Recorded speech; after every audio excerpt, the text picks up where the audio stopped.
सरकार की लापरवाही से फैल रही लंपी बीमारी, कांग्रेस और भाजपा नेताओं ने लगाया आरोप। कहा कि कोरोना वायरस से भी खतरनाक बीमारी लंपी गायों में फैली है। अगर इसकी रोकथाम नहीं की गई तो यह महामारी का रूप ले लेगी और हालात संभाले नहीं जा सकेंगे। वैसे भी सरकार के पास न तो पूरे टीके हैं और न ही पशु चिकित्सा स्टाफ। ऐसे में स्थिति लगातार बिगड़ रही है। भाजपा नेताओं ने चेतावनी दी है कि अगर उत्तर प्रदेश की तर्ज पर लंपी रोग का उपचार शुरू नहीं किया गया तो गौधन की बड़ी हानि होगी।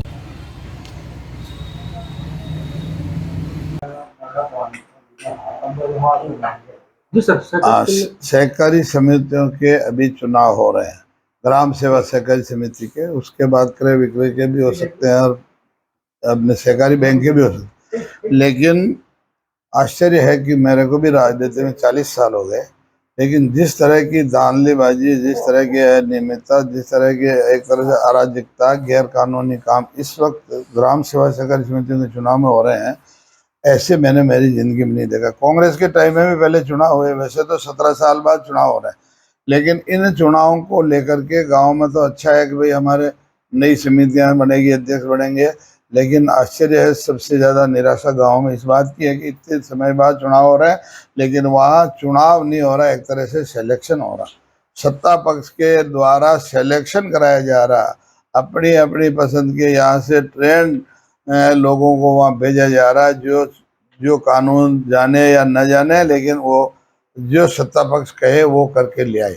अभी हमने ये देखा है कि समितियों के जो चुनाव में यहाँ से अधिकारी गए, उनको नियम बताए गए कि साहब ये देखिए, इस नियम में ये लिखा हुआ है कि 3 से ज़्यादा संतान हो तो आप इसमें फार्म को खारिज करिए, और ये देखो हमने ये कहा कि इसके 3 से ज़्यादा संतान, उसका प्रमाण भी दिया। एक बावड़ा ग्राम सेवा सहकारी समिति में तो डॉक्टर के सर्टिफिकेट पेश किए कि इसके 4 संतान है, उसके बाद भी उसका फार्म रिजेक्ट नहीं किया। ये आश्चर्यजनक है। ऐसे ही 8वीं पास का जोरापुरा और कई पंचायत समितियों के 8वीं पास जो आदमी है वही चुनाव लड़ सकता है। 8वीं छोड़ तो 1 क्लास का भी नहीं पढ़ने गया, कभी स्कूल में नहीं गया, ऐसे आदमी ने अपने आप को 8वीं पास बताया, फार्म में लिख दिया और उसको मान लिया। हमने उसका ऑब्जेक्शन लगाया, ये 8वीं पास नहीं है, ये बिल्कुल ही पढ़ा लिखा नहीं है। उसके बाद भी उससे सर्टिफिकेट नहीं मंगाया। हमने वहाँ ऊपर जयपुर फोन करके सब एडिशनल रजिस्ट्रार को मैंने कहा कि ये क्या चुनाव करवा रहे हो आप, इस तरह की बात कर रहे हो, आप कोई प्रमाण नहीं हो रहा है, फिर भी इनको फार्म पास हो रहे हैं। तो उन्होंने कहा, मेरे को भी कॉपी भेजी, इसमें लिखा कि यदि 8वीं पास नहीं है और उसका कोई ऑब्जेक्शन आता है तो दोनों पक्षों को सुना जाए और उससे सर्टिफिकेट मंगा करके देख करके फैसला किया जाए। लेकिन इन नियमों को कौन माने?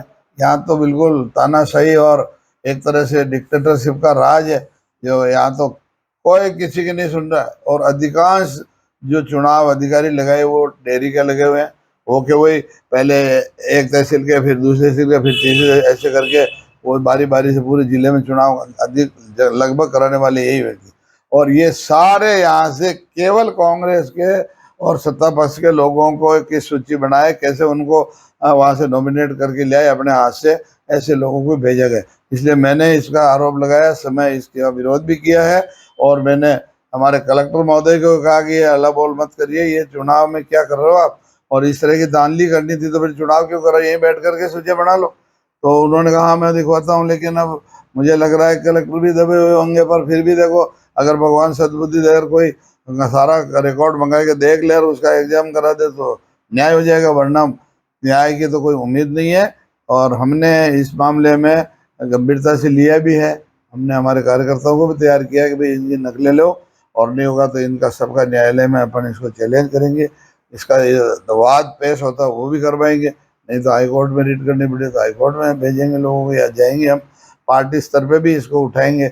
और मैं बहुत जल्दी इसका आज राज्य स्तर पे भी हमारे जो प्रदेश अध्यक्ष हैं उनके नोटिस में लाता हूँ, क्योंकि ये तो अपना मामला भिलवाड़ा जिले का, तो मुझे जानकारी और जिलों में भी यही हो रहा होगा। इसलिए उन सब बातों को का विरोध भारतीय जनता पार्टी कर रही है, और इसका जो भी हम उठा सकते हैं ऐसे कठोर कदम ऐसी गलत चुनाव के खिलाफ उठाएंगे। जी देखिए, राजस्थान के अंदर गौ माता की जान खतरे में है। लंपी नाम की एक महामारी इस समय गौ माता में फैल रही है। इसके कारण से लाखों गायें अब तक मर चुकी है। हमने अखबारों में भी फोटो देखा है कि बीकानेर, जैसलमेर, उधर बाड़मेर, इधर इस पूरे इलाके के अंदर भयंकर जानवर जिसमें गाय मरी हुई दिखाई गई है। हमारे भीलवाड़ा जिले में भी काफ़ी जगह पर गाय मर चुकी है। एक बहुत बड़ा संकट इस समय गौ माता पर है, लेकिन दुर्भाग्य ये है कि हमारी सरकार सो रही है। हमारी सरकार के मुख्यमंत्री भारत जोड़ो और कांग्रेस तोड़ो अभियान में इस समय वहाँ पैदल यात्रा में लगे हुए हैं। उनको गायों की कोई फुर्सत, वो संभाल करने की कोई फुर्सत नहीं है। आश्चर्य की बात है कि वैसे भी कांग्रेस का गौ माता में ज़्यादा विश्वास नहीं है, लेकिन आज हमारे धर्म के अनुसार गौ माता को हम कितना पवित्र मानते हैं। एक गाय का मरना बहुत बड़ा, एक तरह से बहुत बड़ा पाप है, बहुत बड़ा अपराध है और बहुत बड़ा क्षति भी है। हमारे धार्मिक दृष्टि से भी बहुत गलत है। इसलिए ये सारा कांड आज हो रहा है, सारे राजस्थान के अंदर हाहाकार मचा हुआ गायों को लेकर के, लेकिन दुर्भाग्य है कि सरकार कुछ नहीं कर रही। अगर सरकार चाहती तो अब तक इसका टीकाकरण करवा सकती थी, इसके लिए दवाई छिड़क सकती थी। आज मैंने अखबार में पढ़ा कि एक कोई ऐसी गौशाला है जिसके अंदर उन्होंने 4-5 चीज़ें मिला के और एक ऐसा वो तैयार किया है कि मैं उसका क्या कहते हैं रसायन, जिसको छिड़क करके पूरी गौशाला में जितनी 1000-2000 गायें हैं उस सब गायों में किसी प्रकार का कोई संक्रमण नहीं आने दिया। तो यही काम सरकार की ओर से पहल करके किया जाता तो गौशालाओं में तो किया ही जा रहा है, लेकिन अन्य जो गायें हैं आज जिन गायों का कोई धनी धोरी नहीं, ऐसी भी गायें हैं और विभिन्न जगहों पर गायों के मरे ढेर पड़े हुए हैं। तो ये सारी स्थिति नहीं होती। इसलिए इस संवेदनहीन सरकार को मांग करते हैं हम सब। हमने भारतीय जनता पार्टी की ओर से भी कल ज्ञापन दिया और पूरे राजस्थान में ये इस बात को पार्टी सीरियस ले रही है। इसलिए मैं चेतावनी देता हूँ कि भीलवाड़ा जिले में भी यहाँ जिला प्रशासन और राजस्थान के अंदर राजस्थान की सरकार सजग हो जाए, गौ माता के प्राण बचाए। अगर गौ माता के प्राण बचाने में कोताही बरती तो हम इसका विरोध भी करेंगे। इसके लिए जो भी आवश्यक विरोधात्मक कदम, संघर्ष करने का कदम उठाना पड़ेगा, हम उठाएंगे।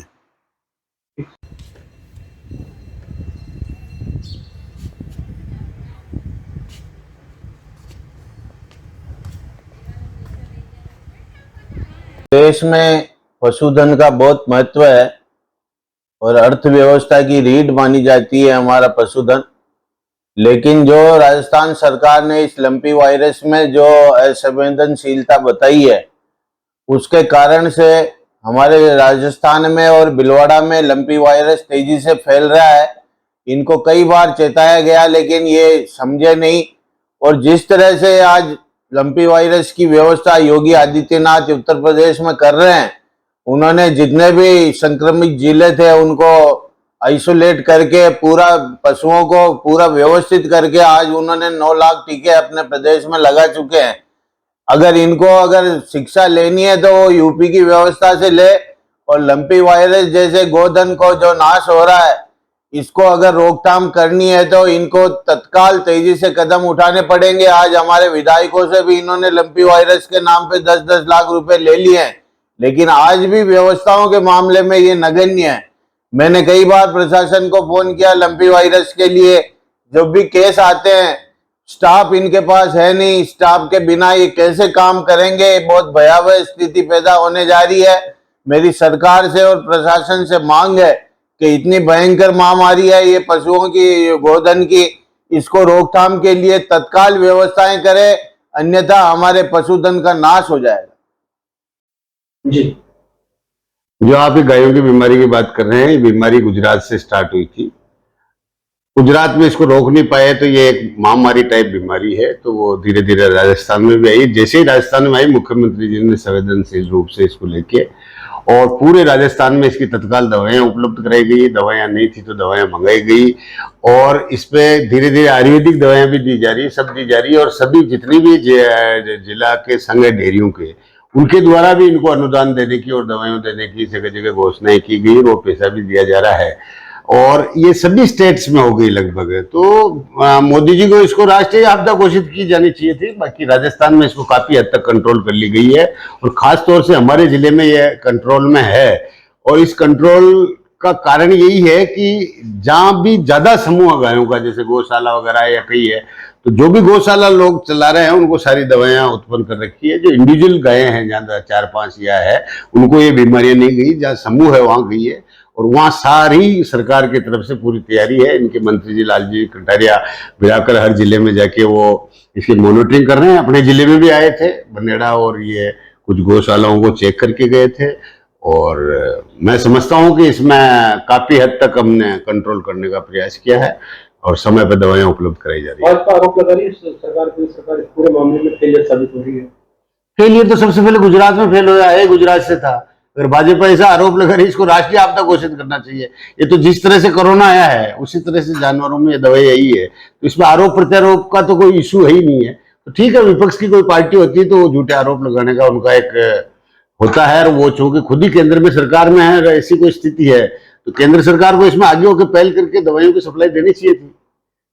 जिले में जो सहकारी समिति को चुनाव हो रहे हैं, भाजपा इस पर धांधलों का आरोप लगा रही है और कोर्ट का दरवाजा खटखटाने की भी उन्होंने बात की। न्यायालय में जाने वाले आदमी को कोई रोक नहीं सकता है। खास तौर से अगर भाजपा कोई इस तरह का आरोप लगा रही तो भाजपा का आरोप लगाने का कोई नैतिक दायित्व ही नहीं है। वो इसलिए नहीं है कि वो कभी भी कोऑपरेटिव के चुनाव कराते ही नहीं है, उनके राज्य में कभी कोऑपरेटिव के चुनाव होते ही नहीं है। इसलिए जब भी कोऑपरेटिव के चुनाव होते हैं तब भारतीय जनता पार्टी इस तरह के आरोप लगाती है, और ये कोई नई बात नहीं है कोऑपरेटिव के बारे में। ये स्टेट का कोऑपरेटिव डिपार्टमेंट है, उनको इससे डर है, इसीलिए तो अमित शाह को आज केंद्र में कोऑपरेटिव मिनिस्टर बनाकर नए कोऑपरेटिव एक्ट की बातें कर रहे हो। बाकी जो भी आरोप है वो निराधार आरोप है। और फिर भी अगर ऐसी कोई बात है तो इसके लिए प्राधिकरण, कोर्ट सब खुले हुए हैं, उनको जाना चाहिए, क्या दिक्कत है। पूरी पारदर्शिता चुनाव संपन्न हो रहे हैं, 100% पारदर्शिता से संपन्न हो रहे हैं। और कांग्रेस के राज्य में ही कोऑपरेटिव के चुनाव होते हैं, बीजेपी के राज्य में कभी चुनाव ही नहीं हुए।